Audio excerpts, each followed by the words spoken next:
말씀은 요한계시록 17장입니다. 신약 페이지 415쪽입니다.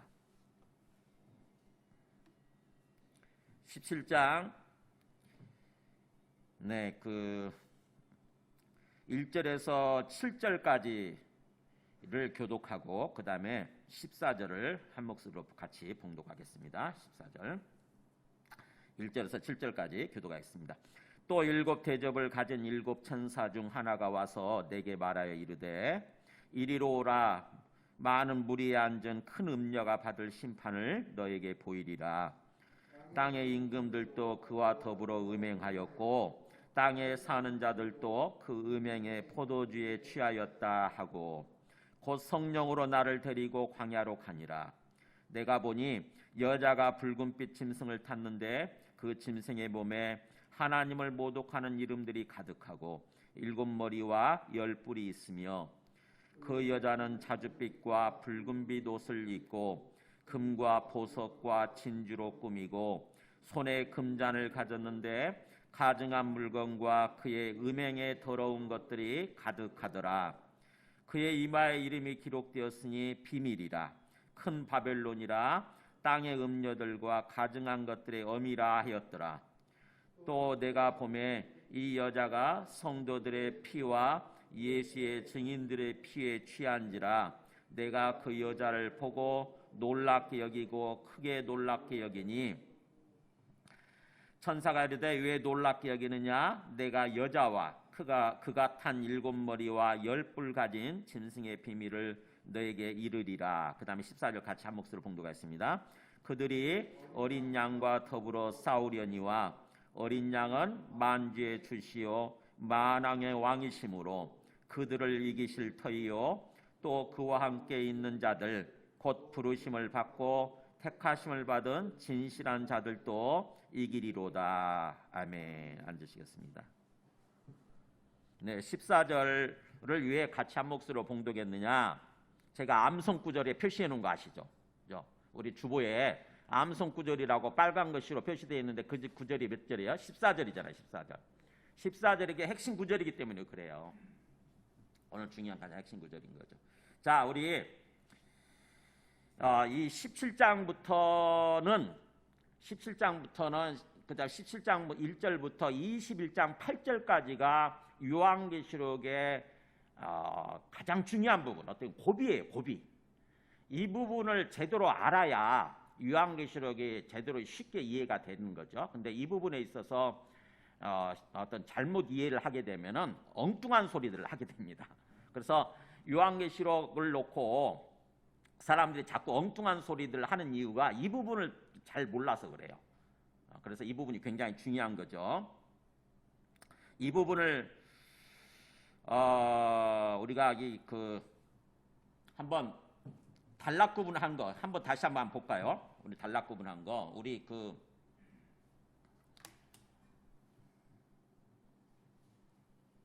이렇게 됐다고 그랬죠. 1장 9절에서 20절까지가 본 것이고 2장에서 3장은 지금 있는 일. 그러니까 우리의 지금 현재 교회의 모습인 거죠. 현재 우리 예수 믿는 사람들이 교회잖아요. 우리 예수 믿는 사람들의 현재 영적 상태 이걸 보여주는 거고 그 다음에 이제 본론이 4장부터 22장 5절까지인데 이게 장차 될 일을 얘기하고 있다고 하는 거죠. 우리 요한계시록의 핵심 본문이에요. 근데 이거를 3단계로 나눠 가지고 사실은 반복적으로 3번에 걸쳐서 반복적으로 얘기를 하는 거죠.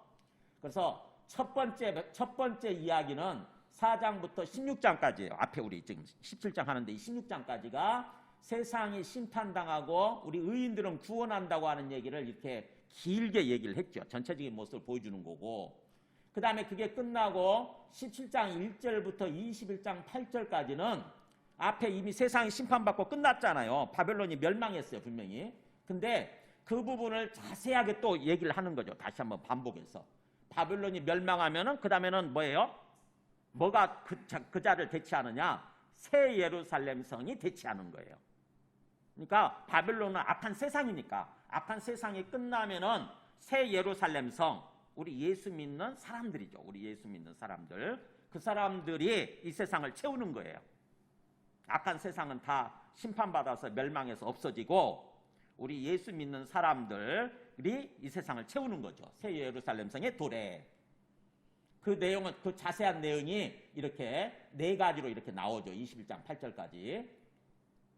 그리고 나중에 끝에 21장 9절에서 22장 5절은 새 예루살렘 성의 모습을 이렇게 보여주게 됩니다. 그러니까 우리 예수 믿는 사람들, 구원받은 사람들, 소위 천국의 모습, 우리 예수 믿는 사람들이 살아가는 천국의 모습을 보여주는 거죠. 그렇게. 근데 보면은, 여기 보면은 21장 9절, 좀 애매하죠, 그죠? 이렇게 장별로 끊어졌으면 좋은데, 우리 보면은 21장 8절까지라고 이렇게 끊잖아요. 그러니까 장 구분을 잘못한 거죠. 중세시대 때 장 구분을 했어요. 중세시대 때. 그때, 그 전에 처음에 성경이 쓰여졌을 때는 장 구분도 없었고, 절 구분도 없었어요. 그랬다가 중세시대 때, 카톨릭 중세시대 아시죠? 우리 종교 얘기 일어나던 그 중세시대 때 이게 장 구분을 하기 시작하고 절 구분을 했거든요. 성경을 그래도 나름대로 잘 안다고 하는 분이 그렇게 구분을 한 거죠. 그래서 대체적으로 잘 돼 있어요, 성경이. 이 장 구분, 절 구분 때문에 우리가 성경 읽기가 좀 편하잖아요, 그죠? 읽으면서 훨씬 더 이렇게 이해를 하기 쉽죠. 근데 가끔 가다가 조금 아쉬운 부분들이 있어. 요한계시록도 마찬가지예요. 21장 8절까지 장 구분을 딱 했으면 딱 좋은데 21장 그 앞에 부분까지 15절까지 20장 15절까지 끊어놓고 21장 또 1절부터 이어지는 거죠. 그래서 20장 8절까지가 장 구분을 해야 돼요. 뭘 가지고 구분한다고 그랬냐면 앞에 그거 한번 보여주세요. 이걸 가지고 구분한다고 그랬잖아요. 그 먼저 1장 19절 말씀에 본 것, 지금 있는 일, 장차 될 일 이렇게 기록하라 주님께서 직접 말씀하셨기 때문에 이게 첫째 기준이 되고, 그 다음에 또 하나, 그렇게 주님께서 말씀하시면 성령이 움직이기 시작한다고 하는 거죠. 성령께서, 성부, 성자, 성령께서 움직이기 시작했어요. 그래서 내가 성령에 감동되어 라고 하는 표현이 4번 나온다고 그랬어요, 요한계시록에서. 그래서 내가 성령에 감동돼, 이게 굉장히 중요해요. 이거를 따라서 이렇게 단락 구분을 하는 거예요. 그게 1장 10절 나오고 4장 2절 나오고 17장 3절 나오는데, 그 다음에 21장 이렇게 보면은 21장 10절에 보면 또 나오죠. 그래서 먼저 여기 17장 3절 보세요. 우리 지금 시작되는 17장 3절에 곧 성령으로 나를 데리고 이렇게 나오잖아요. 그래서 앞에서 천사가 나타나서 뭐 해줄게, 뭘 보여줄게 이렇게 말씀하시니까 성령이 움직이시면서 성령이 나를 데리고 그러잖아요. 성령이 나를 데리고 성령이 움직이기 시작하는 거예요. 그래서 17장 그 시작 부분이 17장 1절이니까 거기서부터 장 구분이 되는 것입니다. 그러니까 3절에 성령으로 나를 데리고 성령께서 나를 데리고라고 나오지만 시작은 1절부터잖아요. 그래서 1절부터 장 구분이 되는 거예요. 나중에 21장 거기에 한번 그 9절도 한번 가보세요. 21장 9절. 왜 거기서 단락 구분을 해야 되냐면 21장 9절 보면은 7대접을 가지고 마지막 7재앙을 담은 7천사 중 하나가 나와서 내게 말해 이르되, 뭐라고 그러냐면 또 뭐 말씀하죠. 이리 오라, 내가 신부 곧 어린 양의 아내를 너에게 보여줄게 그러잖아요. 신부 곧 어린 양의 아내, 우리 구원받은 사람들이죠. 구원받은 사람들을 보여줄게, 완전히 구원받은 사람들을 보여줄게, 저 천국의 모습을 보여줄게 이거예요. 우리 예수님 구원받은 사람들이 살아가는 세상을 보여줄게. 그렇게 말씀하시니까 그 다음에 이제 10절에서 나오잖아요. 그 21장 10절에서 뭐라고 하냐면 성령으로 나를 데리고 거기 나오잖아요. 성령께서 또 움직이기 시작하는 거예요. 그래서 뭐예요? 21장 9절부터가 그 시작점이니까 그렇게 구분이 돼야 되는 거죠. 구분이. 그래야 이렇게 단락 구분을 제대로 해야 나중에 20장 가서 천년왕국이 나오는데 천년왕국 해석을 엉뚱하게 해석하지 않아요. 제대로 잘 해석을 하게 되는 거예요. 이 단락 구분 이 부분에서 실패하기 때문에 천년왕국을 놓고 설왕설래 말이 되게 많아요. 설왕설래 이 천년왕국을 놓고 우리는 단락 구분을 제대로 하면은 이 천년왕국이 뭘 의미하는 건지를 바로 알 수 있게 되는 거죠.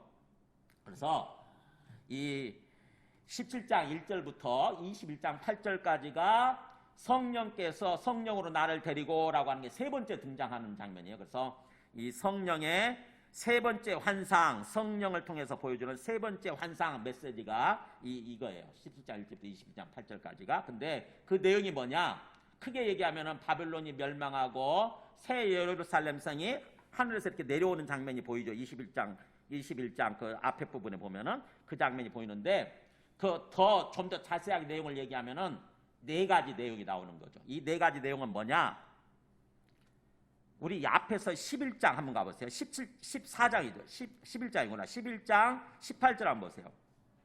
우리 요한계시록 11장 18절 보면은 마지막 일곱 번째 천사가 나팔을 불고 나서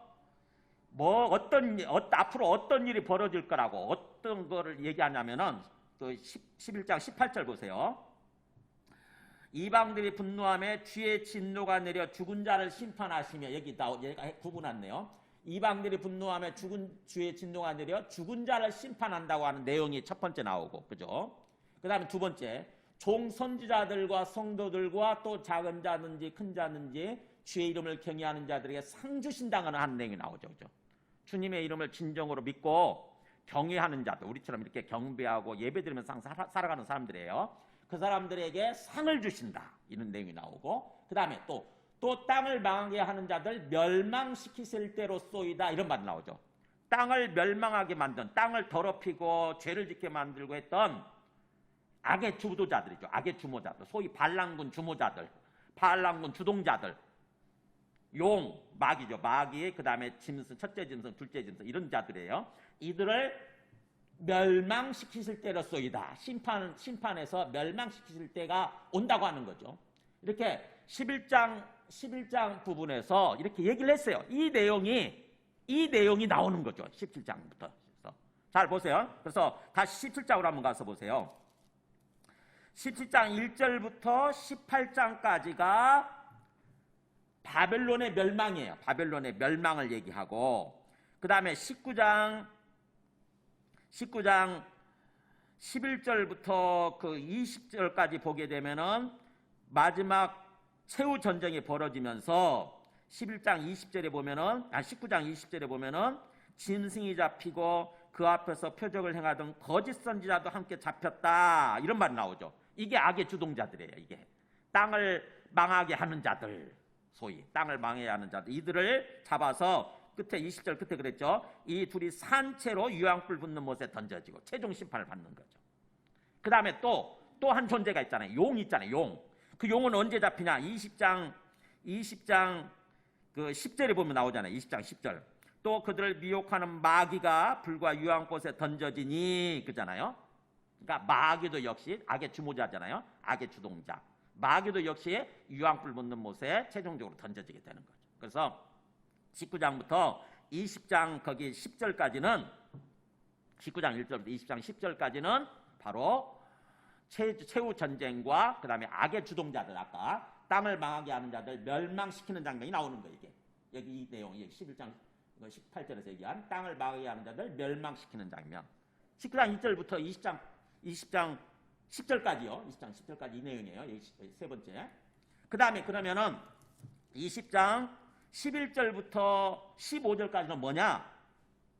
바로 보면 12절에 나오잖아요. 또 내가 보니 죽은 자들이 나오잖아요. 죽은 자들이 제일 12절 끝에 보면은 자기 행위를 따라 책들에 기록된 대로 심판을 받으니 나오잖아요.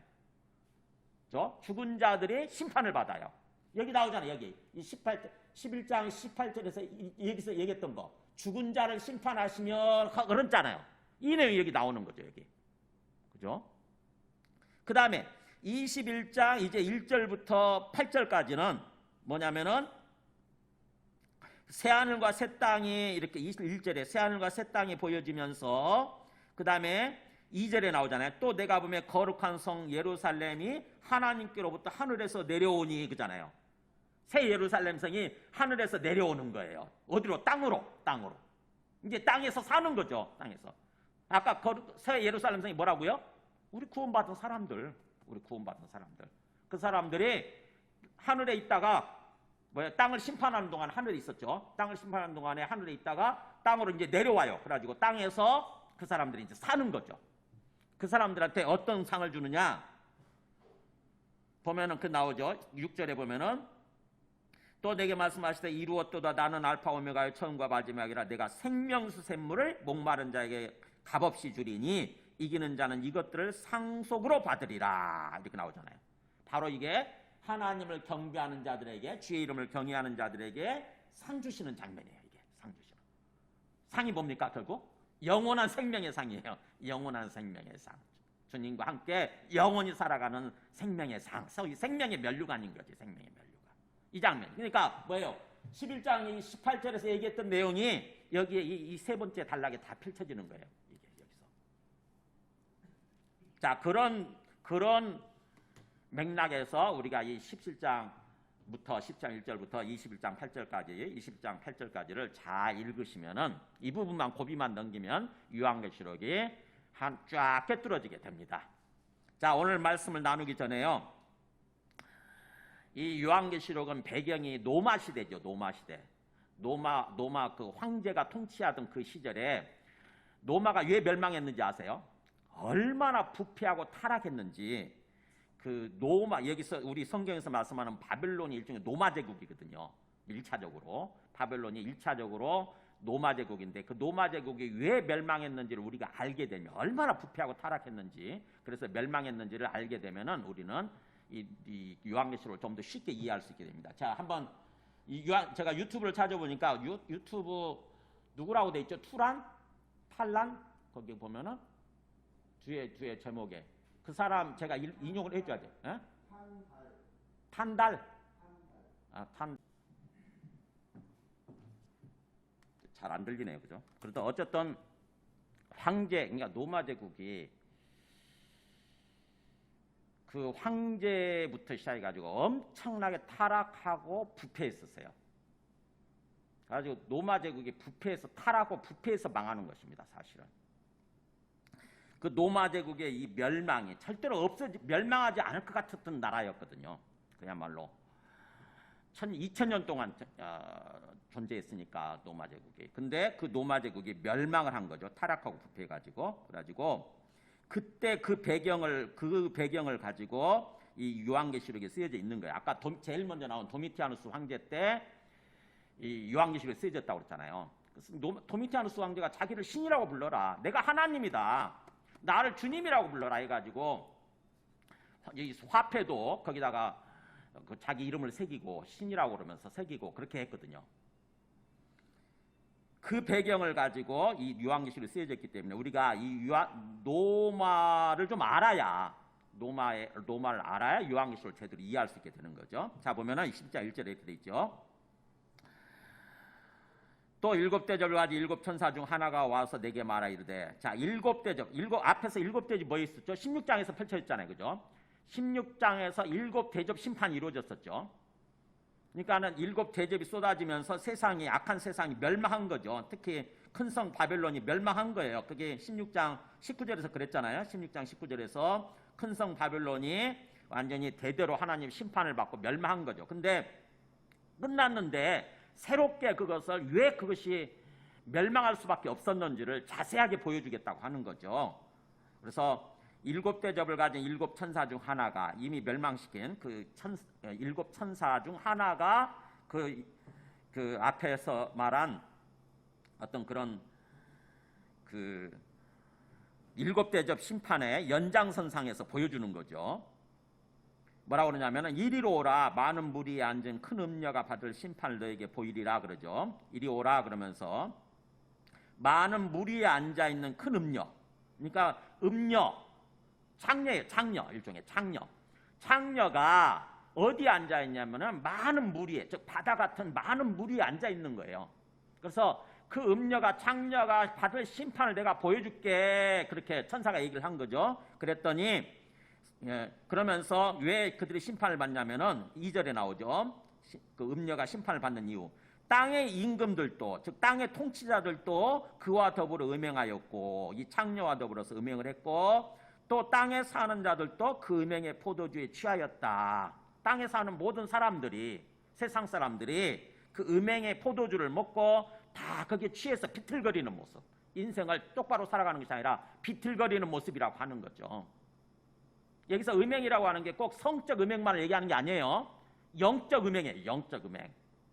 성경에서 요한계시록에서 말씀하는 기본적인 음행의 기본적인 내용은 영적 음행이에요. 즉 하나님이 아닌 다른 신을 집적거리면서 다른 신을 신이라고 섬기는 거죠.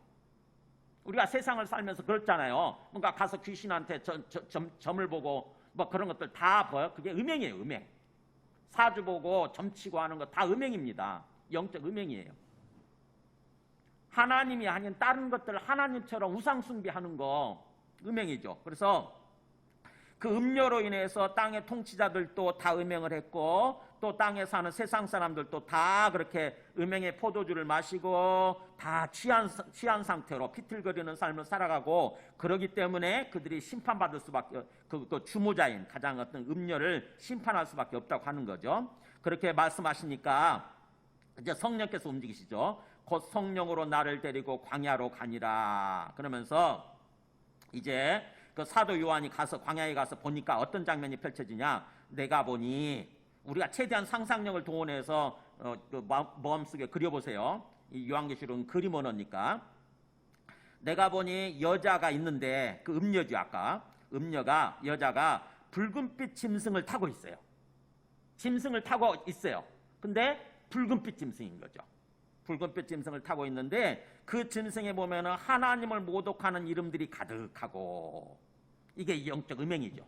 하나님을 모독하는 거예요.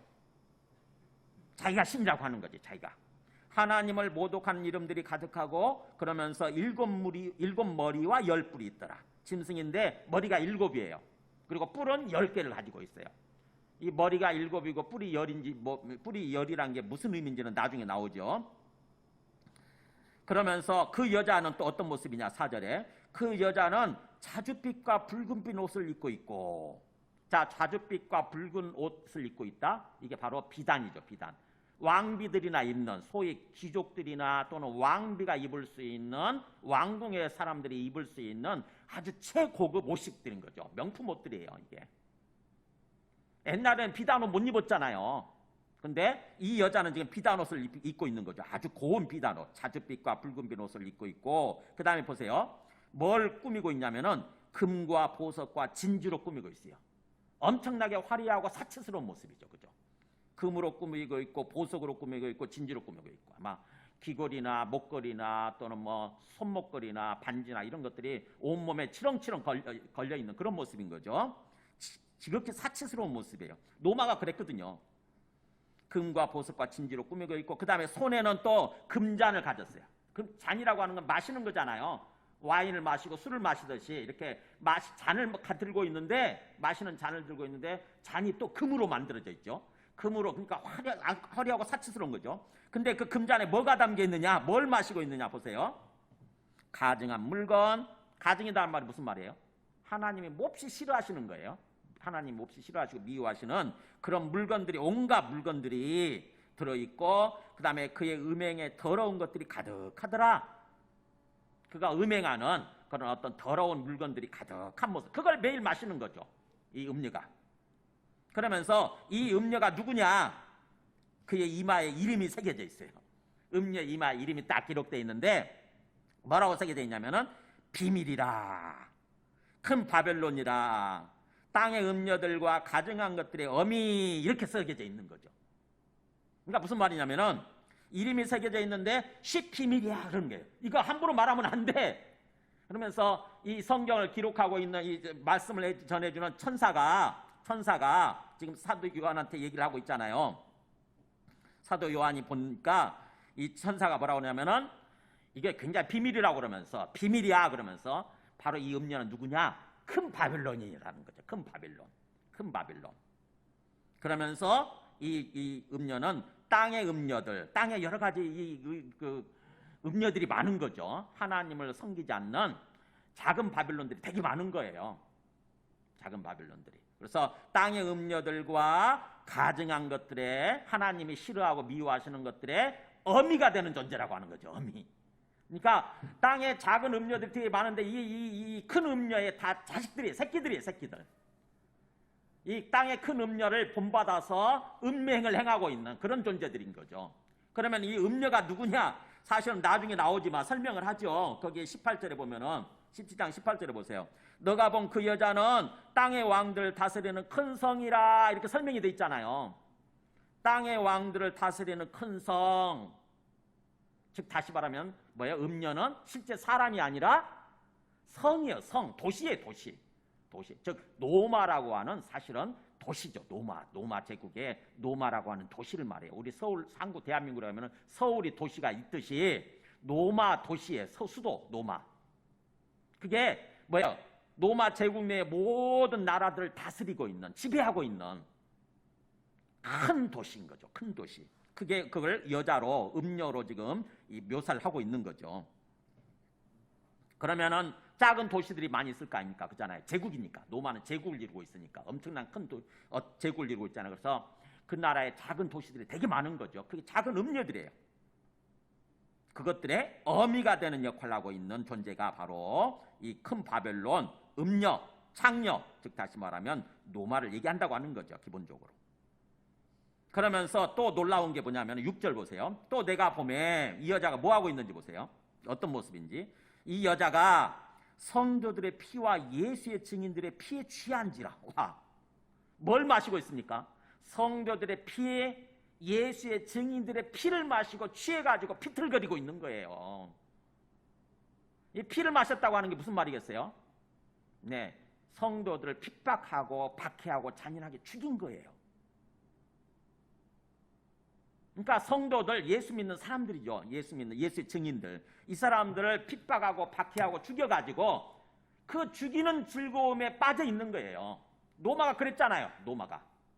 노마가 예수 믿는다고 광장에다가 딱 큰 광장 운동장에다 풀어놓고 사자를 풀어가지고 죽이게 만들고 또 기둥에다 묶어놓고 밑에서 불 질러가지고 불로 태워 죽이고 그거를 즐겼어요. 마치 무슨 게임 보듯이 즐겼어요. 우리 그런 장면이 있었죠. 제가 이거 뭐 준비를 못했구나.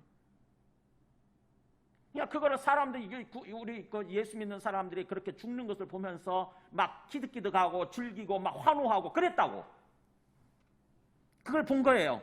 이 여자가 성도들의 피와 예수의 증인들의 그 피, 죽음에 취한 모습으로 있는 거죠. 그래서 내가 그 여자를 보고 놀랍게 여기고 크게 놀랍게 여기니. 이 놀랍게 여기다는 것은 이상하게 생각하는 거예요. 이 사도 요한이 충격받고 어떻게 이런 일이 벌어질 수가 있나? 어떻게 이런 여자가 존재할 수가 있나? 그러면서 생각을 하는 거죠. 어떻게 이런 일이 일어날 수 있을까? 이상스럽게 생각하고 그 다음에 분노하는 거예요. 이상스럽게 생각하고 의아하게 여기고 분노하는 거죠. 어떻게 이런 일이 존재할 수가 있는 건가? 어떻게 이런 일을 하고도 이 여자가, 이 노마가 존재할 수 있는가? 하나님이 과연 살아계시나? 하나님이 왜 심판하시지 않나라고 이상스럽게 여긴 거죠. 그랬더니 이제 보세요. 천사가 7절에 그랬죠. 천사가 이르되 왜 놀랍게 여기느냐? 왜 이상스럽게 생각하느냐? 그 말이에요. 바로 내가 여자와 그가 탄 7머리와 10뿔 가진 짐승의 비밀을 너에게 이르리라. 자, 이제 이 여자가 어떤 존재인지 그리고 그가 타고 있는 7머리와 10뿔을 가진 짐승이 어떤 존재인지를 내가 너에게 알려줄게 이렇게 하는 것입니다. 그래서 그 알려주는 내용이 바로 이 18절부터 18절까지가 바로 그 여자와 짐승의 비밀이에요. 그리고 나중에 그들을 심판하는 내용이 이제 그들이 멸망하고 심판하는 내용이 18장에서 펼쳐지는 거죠. 18장에서. 자, 그렇다고 한다면은 자, 보면은 우선 그 8절에 짐승이 어떤 존재인지를 얘기하죠. 첫 번째, 너가 본 짐승은. 그 다음에 또 9절에 보면은 지혜 있는 뜻이 여기 있으니 그 7머리는 하고 7머리에 대해서 설명을 하죠. 7머리는 누구다 이렇게 나오고 그 다음에 12절에 보면은 너가 보던 10뿔은 하고 또 10뿔에 대해서 설명을 하죠. 그 다음에 또 15절에 보면은 또 천사가 내게 말하되 너가 본 바 음녀가 앉아있는 물은, 즉 음녀, 이 창녀가 앉아있는 많은 물이죠. 아까 많은 물이 앉아있다고 그랬잖아요. 많은 물은 뭘 의미하는지 설명을 하고 그 다음에 또 18절에 마지막 18절에 또 너가 본 그 여자는 또 누군지를 설명을 하죠. 몇 가지를 설명을 해줘요? 5가지. 5가지 비밀을 다 얘기해 주는 거예요. 그러니까 우리가 요한계시록 읽을 때 여기 설명해 주는 대로 읽어야 하지 내 마음대로 해석을 하고 그러면 안 돼요. 우리가 성경을 읽을 때 성경은 성경으로 해석해야 된단 말이 무슨 말이냐면은 성경에 이미 내용들이 다 나와 있으니까 성경에 있는 걸 가지고 성경을 해석해야 된다는 얘기예요. 우리가 세상 사람들이 생각하는 걸 가지고 성경을 읽어버리면은 엉뚱한 해석을 하는 거예요. 특히 요한계시록 같이 이렇게 묵시록 있잖아요. 묵시록이 그림 언어로 되어 있는 게 묵시록이라고 그랬죠. 우리식으로 하면은 옛날에 보면은 판타지 영화 있잖아요. 판타지 영화 이런 게 요한계시록인데 그걸 함부로 해석하면 안 돼요. 그건 다 상징적인 거니까 어떤 의미를 나타내고 있는 상징적인 것들이니까 그 상징물이 뭘 상징하고 있다고 하는 것을 설명해 주는 부분이 있으면 그걸 가지고 해석을 해야 되는 거죠. 그래서 한번 보겠습니다. 자, 보면은 너가 본 짐승은 먼저 짐승은 뭐냐? 그 붉은빛 아까 붉은빛 짐승이라고 그랬죠. 짐승은 어떤 존재냐면은 8절에 나오죠. 너가 본 짐승은 전에 있었다가 지금은 없으나 장차 무정액으로부터 올라와 멸망으로 들어갈 자니 이렇게 나오잖아요. 전에 있었대 이미. 전에 쭉 있어 왔대. 있었다는 말이 그 어떤 미완료 시제로 돼 있더라고 보니까. 그냥 전에 지금까지 쭉 있어 온 거예요. 있었다가 지금은 없어. 지금 어디 있느냐? 무정액으로 들어갔다고 하는 거죠. 무정액에. 장차 무정액으로부터 올라와 그러잖아요. 그러니까 지금 어디에 있어요? 무정액에 들어가 있는 존재예요. 그랬다가 무정액으로부터 나와서 멸망으로 들어갈 자다. 이게 누구냐? 거기 우리 요한계시록 20장 한번 가서 보세요. 20장 2절 보면 20장 2절에 보면은 용을 잡으니 곧 옛뱀이요. 이제 천사가 와서 용을 잡는데 옛뱀이요 곧 마귀요 사단이라 잡아서 1000년 동안 결박하여 무정액에 던져넣어 잠그고 그러잖아요. 무정액에 던져넣어진 존재가 있네. 바로 사탄 마귀예요. 그 존재가 마귀가 언제 풀려나느냐? 7절에 보면 나오죠. 7절에 1000년이 참에 사탄이 그 옥에서 나와요. 무정액에서 나와요. 1000년이 차니까. 그래가지고 그 무정액에서 나와서 그 사탄이 곡과 마곡의 전쟁을 미혹하고 그 다음에 그들이 9절에 보면 그들이 지면에 널리 퍼져 성도들의 진구와 사랑하시는 성을 두루매. 뭐예요? 사랑하시는 성? 우리 새 예루살렘 성이죠. 예수 믿는 사람들이에요. 이 사람들을 포위하고 공격하는 거예요. 그랬더니 하늘에서 불이 내려와 그들을 태워버리고 또 그들을 미혹하는 그 마귀가 불과 유황못에 던져지니 나오잖아요. 멸망으로 들어간단 말이 이런 뜻인 거죠. 불과 유황못에 던져지는 거예요. 그러면 다시 우리 17장 그 본문으로 돌아와서 이 짐승은 누구예요? 마귀예요. 마귀 사탄이에요. 마귀 사탄.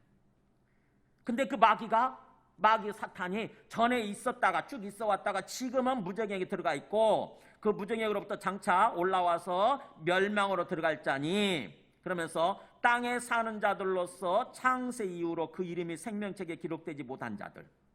땅에 살면서 창세 이후로 이름이 생명책에 기록되지 못한 자들 바로 예수님 믿지 않는 사람들, 구원받지 못한 사람들이죠. 이게 그죠? 그 사람들이 뭐 어떻게 해요?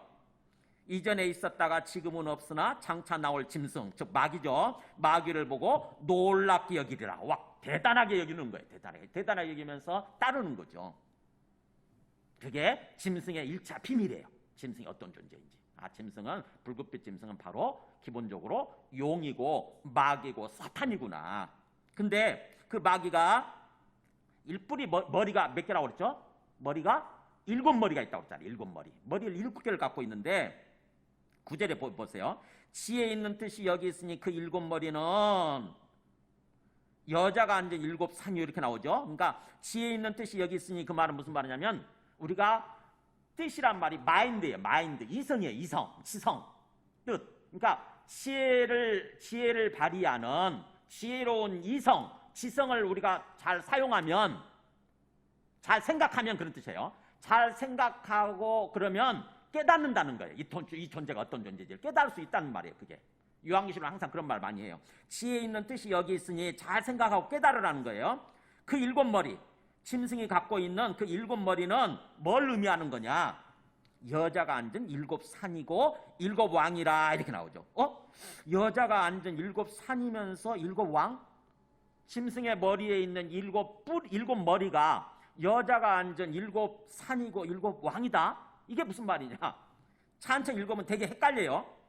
그 일곱 왕인데 다섯은 방에 있고 하나는 있고 다른 하나는 아직 이르지 아니하였으나 이르면 반드시 잠시 동안 머무르리라. 그러면서 전에 있었다가 지금 없어진 짐승은 여덟째 왕이니 일곱 중에 속한 자라 그가 멸망으로 들어가리라. 이 부분 되게 어렵더라고. 이게 뭔 말이야 이게? 천천히 생각해보세요. 이게 무슨 말이에요? 자, 제가 설명해 드릴게요.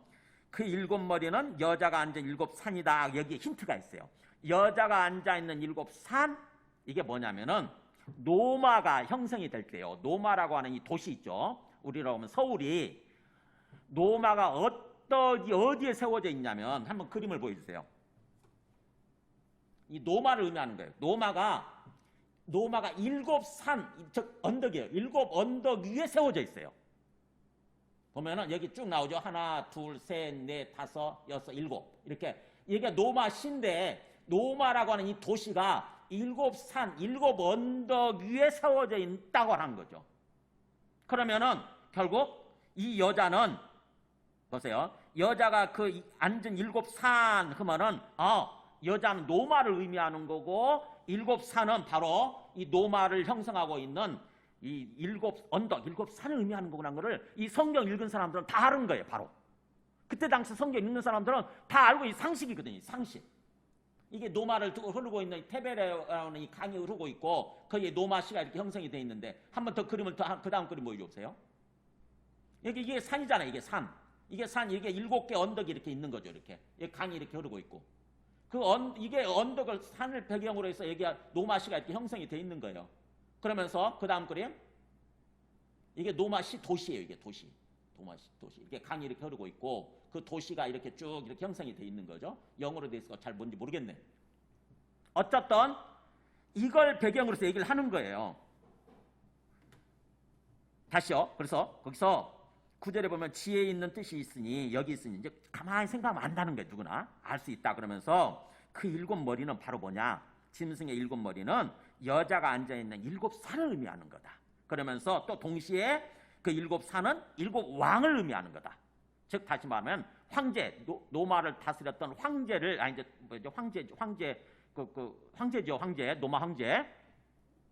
노마 황제를 7명으로 이렇게 얘기를 하는 거죠. 완전수 7명을 가지고. 그러면서 7명의 황제들 중에서 5은 이미 망해서 없어졌고 죽었고 하나는 지금 존재한다 그러죠. 하나는 지금 통치하고 있고 그 다음에 나머지 하나는 아직 오지 않았다. 아직 이르지 않았지만 바로 올 거죠. 앞으로.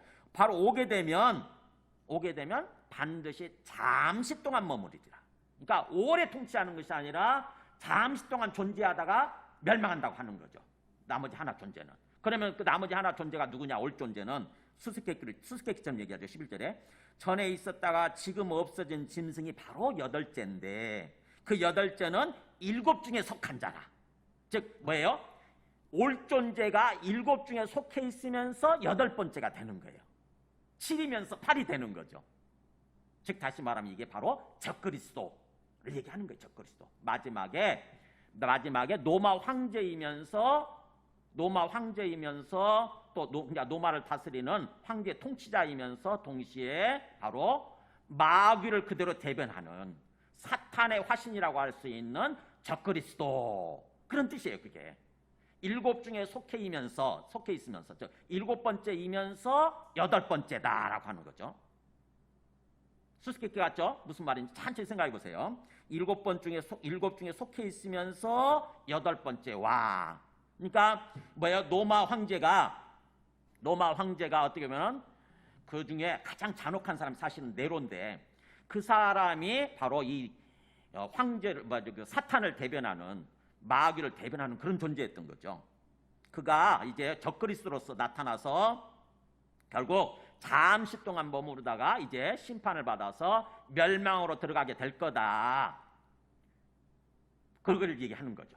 그러니까 마귀예요. 마귀가 마지막 시대에 적그리스도 마귀가 나타나서 잠시 동안 통치하다가 결국 하나님의 심판을 받아서 멸망으로 들어가게 될 거다라고 얘기를 하는 거예요. 20장 부분을 얘기하는 거예요. 20장 아까 1절에서 17절까지 얘기를 하는 것입니다. 지금. 그러면서 또 그 짐승에게 뭐가 있었냐면 뿔이 10뿔 있었죠. 10뿔. 그러면서 12절 이제 10뿔은 또 뭔지 설명을 합니다. 너가 보던 10뿔은 바로 열왕을 의미하는 거다. 왕. 뿔이 열왕, 10뿔이 열왕이라고 하는 거죠. 그러면서 그들은 아직 나라를 얻지 못했으나 다만 짐승과 더불어 임금처럼 왕처럼 한동안 권세를 받으리라. 자, 그러면 이 열왕은 누구냐? 10뿔 열왕은 바로 로마 제국 내에 또는 세상의 통치자들을 의미하는 거죠. 황제가 제일 큰 짐승인 거고 그 밑에 속해 있는 각 지역을 다스리는 각 지역의 통치자들, 각 지역의 제국 내의 각 지역의 통치자들, 왕들을 의미하는 거죠. 그래서 그들이 아직 로마라고 하는 큰 나라를 얻지 못했지만, 로마 제국 얻지 못했지만, 그러나 짐승과 더불어서, 그죠? 짐승과 더불어서 왕처럼 마치 왕처럼 한동안 큰 권세를 받게 될 거다. 그러면서 그들이 한 뜻을 가지고 한 마음 한 뜻이 되는 거예요. 그들이 한 마음 한 뜻을 가지고 자기가 갖고 있는 능력과 권세를 누구한테 주느냐? 짐승에게 다 몰아줘요. 이게 바로 뭐예요? 마지막 전쟁을 준비하는 거죠. 이게 세상의 통치자들이, 제국의 통치자들이 이 짐승한테 권력을 다 몰아주고 마지막 전쟁을 준비하는 거예요. 그 내용이 우리 앞에 16장에서 뭐라고 나와 있었냐면 보세요. 16장 어디 나오죠? 14절에 나오죠. 14절에 보면은 그들은 귀신의 영이라 이적을 행하여, 거기 나오잖아요. 온 천하 왕들에게 가서, 그잖아요. 거기 하늘 밑에 모든 왕들에게 가서 나오잖아요. 모든 왕들에게 가서 하나님 곧 전능하신 이의 큰 날에 있을 전쟁, 최후 전쟁이죠. 마지막 아마겟돈 전쟁을 위해서 그들을 모으더라. 연합 군대를 편성하는 거예요. 연합 군대. 그 얘기가 바로 여기서는 지금 그렇게 표현되어 있는 거죠. 13절에서 그들이 한 뜻을 가지고 자기의 능력과 권세를 짐승에게 주더라. 그러니까 연합 군대를 편성한다는 얘기예요. 한마디로. 그래가지고 최후 전쟁을 벌이는 거죠. 그 최후 전쟁을 벌이는 모습이 나중에 19장에 가서 나와요. 자세하게. 19장 한번 가서 보세요. 19장 보면은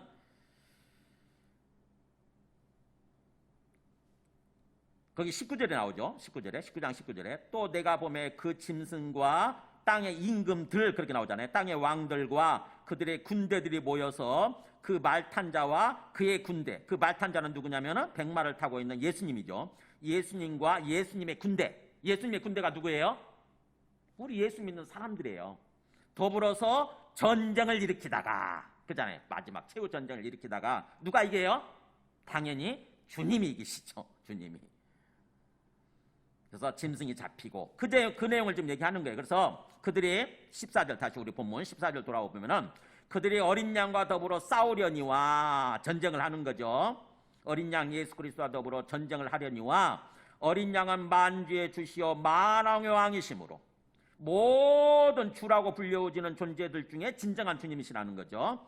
모든 주의 주님이시고 그 다음에 모든 왕의 왕이심으로, 모든 왕들 중에 진정한 왕이심으로 그들을 이기실 터예요. 어린 양이 이기시는 거죠. 어린 양 예수 그리스도가. 그리고 또 누가 이기느냐? 또 그와 함께 있는 자들. 어린 양 예수 그리스도와 함께 있는 자들 누구예요? 예수님의 군대. 즉 다시 말하면 우리 예수 믿는 사람들, 곧 부르심을 받고 택하심을 받은 진실한 자들 나오잖아요. 부르심을 받고 구원받은 자들이죠. 우리 부르심을 받고 택하심을 받은 우리 진실하단 말이 원래는 신실한 자들이에요. 피스티스, 신실한 자들. 즉 다시 말하면 정말 끝까지 믿음을 가지고 버티는 사람들, 예수님을 진정으로 믿고 그 앞에 온전히 의지하는 사람들. 아까 우리 믿음이 이긴댔잖아요. 믿음이 찬송에서 믿는 사람들, 진짜 신실한 사람들, 믿음 있는 사람들, 그들도 이기리로다, 이렇게 나오는 거죠. 그러니까 예수님과 더불어서 우리 예수님의 군대인 우리 예수 믿는 성도들이 같이 싸우면서 이긴다고 하는 거죠. 그러면서 또 천사가 내게 말하되 너가 본 바 음녀가 앉아 있는 물은 그럼 뭐냐? 그러면 음녀가 그 많은 물이 앉아 있다고 하는데 그 음녀가 앉아 있는 물은 뭐냐? 바로 백성과 무리와 열국과 방언들이니라. 뭐예요? 물은 뭘 의미한다고요? 백성과 무리와 열국과 방언들. 즉 다시 말하면 온 세상을 의미하는 거예요. 온 세상. 온 세상. 세상. 그러니까 물을 뭘 의미하는 거냐? 여기서 바다, 물은 요한계시록에서 바로 온 세상을 의미하는 거예요. 그러면서 너가 본 바 이 열불과 짐승은 음녀를 미워하여 망하게 하고 벌거벗게 하고, 그러니까 뭐예요? 이 열불과 짐승이 원래 뭐예요? 음녀가 그걸 타고 있는데, 그러면 음녀 편을 들어줘야 되는데 사실은 뭐예요? 음녀를 오히려 미워하고 싫어해가지고 음녀를 망하게 만든다는 거죠. 바벨론을 망하게 만들어요. 열불 가진 짐승이. 바벨론을 망하게 만들고 오히려 벌거벗겨가지고 수치를 드러내게 만들고, 그 다음에 그의 살을 먹고, 그 다음에 나중에는 불로 아주 사르리라. 이 뭐예요? 그 내에 이 악이라고 하는 것은요, 악의 자멸성이라고 그래요. 이게 악의 자멸성. 스스로 멸망해요. 스스로. 악한 존재들은요, 자기 이익에 합당하면 서로 연합하고 그러지만 언젠가는 서로 분열하게 돼 있고, 서로 미워하게 돼 있고, 서로 싸우게 돼 있고, 서로 멸망시키게 돼 있어요. 그게 악의 자멸성입니다. 악의 자멸성. 이 악한 세상이라고 하는 것은 그래요. 그래서 그렇게 그들이 그렇게 음녀를 미워해서 망하게 만들고 완전히 벌거벗기고 그의 살을 먹고 불로 완전히 사르리라. 근데 그거를 뒤에서 그렇게 역사하고 있는 존재가 누구냐? 17절에 나오죠. 이는 하나님이 그러잖아요.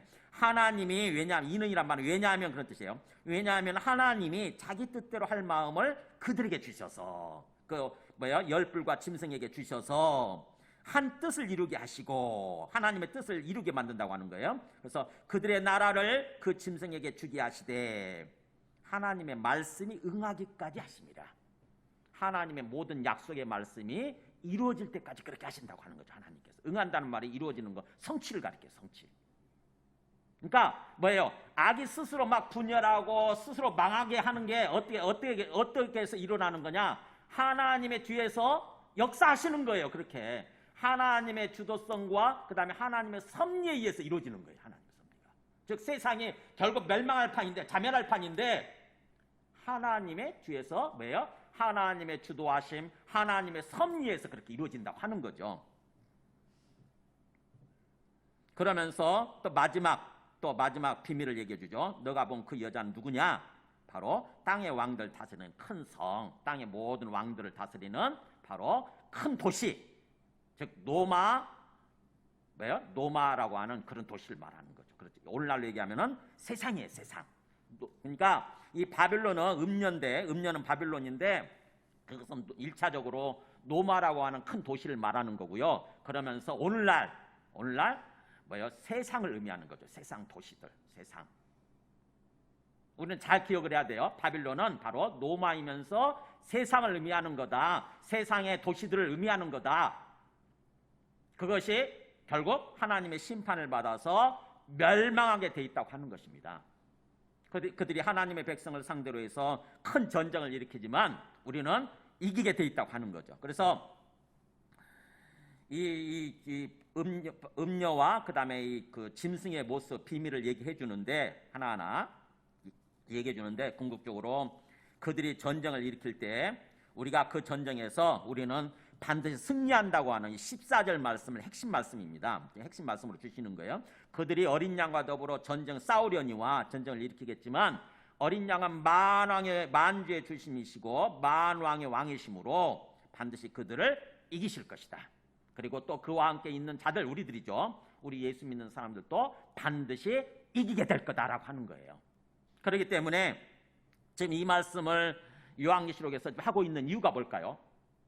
요한계시록이 예수 믿는 사람들한테 쓰여진 편지예요? 아니면 예수 믿지 않는 사람들한테 쓰여진 편지예요? 성경은 예수 믿는 사람들한테 쓰여진 편지예요. 성경은 이미 예수 믿고 구원받은 사람들 향해서 주시는 말씀이에요. 그러니까 뭐예요? 이 말씀을 우리 예수 믿는 사람들 앞에 주시는 이유는 뭐겠어요? 지금 노마, 아까 그 악한 통치자들, 황제들 그 밑에서 막 벌벌 떨고 있잖아요. 두려워하잖아요. 그죠? 두려워하면서 그렇게 살고 있는 우리들을 향해서 뭐예요? 우리가 반드시 이기게 돼 있다. 승리하게 돼 있다. 그러니까 뭐예요? 힘내라 이거예요. 힘내라. 두려워하지 마라. 그 악한 세상의 세력들 두려워하지 말고 오히려 용기를 내서, 힘을 내서 그들과 싸워라 이거죠. 싸워라. 그 메시지를 주시고자 하는 게 요한계시록 말씀이에요. 그들이 우리를 핍박하고 박해하고 그렇게 하겠지만, 그러나 결국 승리는 누구냐? 우리예요. 우리가 끝내는 우리가 승리하게 돼 있다고 하는 거죠. 그들이 멸망해요. 세상은 멸망하고 세상의 어떤 통치자들, 그들도 완전히 멸망하고 심판받아서 멸망하게 돼 있고. 그래서 오늘 주시고자 하는 핵심 메시지는 바로 14절 말씀입니다. 힘을 내라 이거예요. 우리가 승리하게 돼 있으니까. 자, 말씀을 정리합니다. 노마 문명의 이렇게 어떤 그 노마의 어떤 그 부패, 아까 타락, 부패와 타락 있죠. 그리고 나서 결국 멸망이 주는 이 교훈에 대해서 우리가 깊이 생각할 필요가 있어요. 역사에 등장한 어떤 제국들 있죠. 노마처럼 저때 아수르 제국, 그 다음에 바벨론 제국, 페르시아 제국, 헬라 제국, 노마 제국 다 지금 존재합니까? 다 없어졌잖아요, 그죠? 바벨론이라고 할 수 있는 그런 어떤 존재들 다 없어졌잖아요. 바벨론 어떤 그 짐승이라고 할 수 있는 존재. 그 다음에 일본 제국 어때요? 일본 제국과 천황 역시 망했잖아요. 2차 세계대전으로. 그 다음에 또 독일 제국 역시 마찬가지죠. 독일 제국과 히틀러 망했죠. 그 다음에 또 소련 제국 생각해보세요. 소련 제국. 소련 제국과 그 다음에 레닌, 스탈린 다 죽고 망했죠. 그러니까 이렇게 뭔가 어떤 악한 세상 제국은 결국 망하게 돼 있어요. 결국 멸망하게 돼 있어요. 그들은 그래서 노마의 멸망은 모든 이 악한 세상 제국의 그 타락과 멸망을 예표해 주는 거예요. 이 요한계시록에서 그걸 말씀하는 것입니다. 앞으로 이 모든 세상 제국은 악한 세상 제국은 타락하게 돼 있고 부패하게 돼 있고 반드시 멸망하게 돼 있다고 하는 것입니다. 하나님을 대적하는 모든 이 반기독교적 세속 문명은 반드시 멸망하게 돼 있다고 하는 거죠. 그렇기 때문에 우리는 이 세상에 타협하는 그런 삶을 살면 안 되는 거죠. 나중에 보면은 그 18장 4절 보세요. 18장 4절에서 주님이 주시고자 하는 메시지가 나오죠. 또 내가 들으니 하늘로부터 다른 음성이 나와서 이르되 내 백성아 그러잖아요. 하나님 부르시잖아요. 내 백성아 사랑하는 내 백성아 거기서 나와. 거기가 뭐예요? 바벨론 제국. 바벨론으로부터 나와서 그의 죄에 참여하지 말고 그가 받을 재앙들을 받지 말라 그러돼 있잖아요. 그가 받을 멸망 이걸 받지 마라. 그 빠져나와라. 그 타협하고 그것에 굴복하고 거기서 영합하고 세상 사람들 악한 세상 사람처럼 그렇게 부패하고 타락한 삶을 살지 말라고 하는 거죠. 반드시 멸망에 돼 있다. 심판받아서. 성경 여기저기서 똑같은 말씀을 하죠. 우리가 보면은 우리는 이 땅에서 항상 어떤 그 주님의 살아계심 그리고 세상의 주인이 주님이신 것을 믿고 항상 주님 앞에서 삶을 살아야 되는 거죠. 우리가 이 부패한 세상 바빌론에 거기서 안주하고 거기에 푹 빠져가지고 세상 사람들처럼 살면은 그들이 심판받고 멸망할 때 우리들도 같이 심판받고 멸망하는 거예요. 그게 아간이 보여줬던 모습이에요. 아간. 우리 출입가 보면은 어디죠? 여호수아서에서 그 나오죠. 아간이 그렇게 부패하고 타락해가지고 그 아간이 멸망하잖아요. 그래서 요한일서에 보면은 요한일서 2장 15절 맞은 말씀 보겠습니다. 요한일서 2장 15절 이렇게 돼 있죠. 요한은 이렇게 표현해요. 이 세상, 이게 이 세상이 바벨론이죠. 이 세상이나 세상에 있는 것들을 사랑하지 말라. 그러니까 우리가 필요하니까 그것을 열심히 일해서 그것도 취하고 열심히 일하는 삶을 살아가긴 해야 되지만 사랑한다고 하는 것은 내 영혼을 거기다 빼앗기는 거예요. 우상 숭배하는 것입니다. 이 세상이나 이 세상에 있는 것들을 막 떠받들면서 하나님처럼 떠받들면서 그것을 위해서 사는 거예요. 그것을 위해서. 그것에 내 영혼을 팔아버리는 거죠. 그렇게 내 누구든지 세상을 사랑하면 아버지의 사랑이 그 안에 있지 않을 거고 그러면 이는 세상에 있는 모든 것이 육신의 정욕과 안목의 정욕과 이생의 자랑인데 세상에 있는 것의 정체성은 뭐냐 본질은 육신의 정욕, 안목의 정욕, 이생의 자랑이라는 거죠. 육신의 정욕, 우리 몸뚱아리의 욕망에서 우리 몸뚱아리를 갖고 있으니까 몸뚱아리 욕망에서 비롯되는 거. 그 다음에 안목의 정욕, 눈의 정욕이에요. 보고 싶은 것을 보이는 것을 다 갖고 싶은 거. 소유욕이지 소유욕. 그 다음에 이생의 자랑. 이 땅에서 사는 동안에 자꾸 나를 자랑하고 싶은 거. 소위 명예욕이에요. 명예욕. 이런 것들은 다 아버지께로부터 온 것이 아니요 세상으로부터 온 것이다. 그 다음에 17절 같이 읽습니다. 눈 뜨시고 시작. 이 세상도 그 정욕도 지나가되 오직 하나님의 뜻을 행하는 자는 영원히 거하느니라. 왜 사랑하면 안 돼? 이 세상이나 세상의 뜻들을 다 지나가는 거예요. 없어지는 것들이에요. 영원히 존재하는 게 아니고 금방 우리 욕심이 발동되면 금방 그게 존재하지만 그러나 뭐예요? 금방 없어지는 것들이에요. 다 한때의 것들이에요. 한때. 그러니까 거기다 막 필요하니까 우리가 취해서 살아야 되지만 내 영혼을 팔 정도로 그렇게 사랑하면 안 되는 거예요.